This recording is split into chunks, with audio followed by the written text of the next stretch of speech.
ආයුබෝවන් 2029 වර්ෂයේ සාමාන්‍ය පෙළ විභාගයේ නව විෂය නිර්දේශ යටතේ පැවැත්වීමට සැලසුම්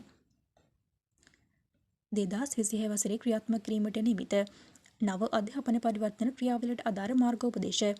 මෙම වසරේ අගෝස්තු මාසයේ එළි දැක්වීමට අවශ්‍ය පියවර ගන්නා බව අග්‍රාමාත්‍ය හරිනි අමරසූරිය පවසයි. ඒ සම්බන්ධයෙන් ගුරුන් පුහුණු කිරීම පිළිබඳව සාකච්ඡාවක් පසුගියදා මහරගම ජාතික අධ්‍යාපන ආයතනයේදී අධ්‍යාපන උසස් අධ්‍යාපන හා වෘත්ති අධ්‍යාපන අමාත්‍ය අග්‍රාමාත්‍ය ආචාර්ය හරිනි අමරසූරියගේ සහභාගීත්වයෙන් පැවැත්විණි.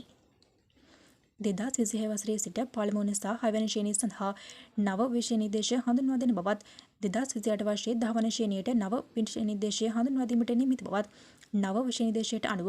2029 වර්ෂයේ සාමාන්‍ය පෙළ විභාගයේ පැවැත්වීමට කටයුතු කරන බව හා 9 වන ශ්‍රේණිය සිට වෘත්ති අධ්‍යාපනය හඳුන්වා දීමට නියමිත බවද අග්‍රාමාත්‍යවරිය මෙහිදී පැවසුවා. මෙහිදී ජාතික අධ්‍යාපන ආයතනයේ එක් අංශ ප්‍රධානීන් තම අංශ මගින් මෙම අධ්‍යාපන ප්‍රතිසංස්කරණ අදාළ ක්‍රියාවලිය ක්‍රියාත්මක වන ආකාරය සහ ඒ වර්තමාන තත්ත්වය පිළිබඳව අමාත්‍යවරිය දැනුවත් කරන ලදී. මෙය විෂය නිර්දේශය සංශෝධනය කිරීම, ගුරු පුහුණුව, පරිපාලනය හා යටිතල පහසුකම් සැලසීම, නිසි ඇගීම් ක්‍රියාවලියක් ඇති කිරීම හා මේ සඳහා මාජන දායකත්වය යන කරුණු 5ක් මත සිදු කරන ලද අධ්‍යාපන පරිවර්තනයක් බව හා මෙහිදී ආකල්පමය අතින් පොහොසත් ගුරුවරු නිර්මාණය කිරීම ජාතික අධ්‍යාපන ආයතනවල වගකීම් බව අග්‍රාමාත්‍යවරිය පෙන්වා දුන්නා.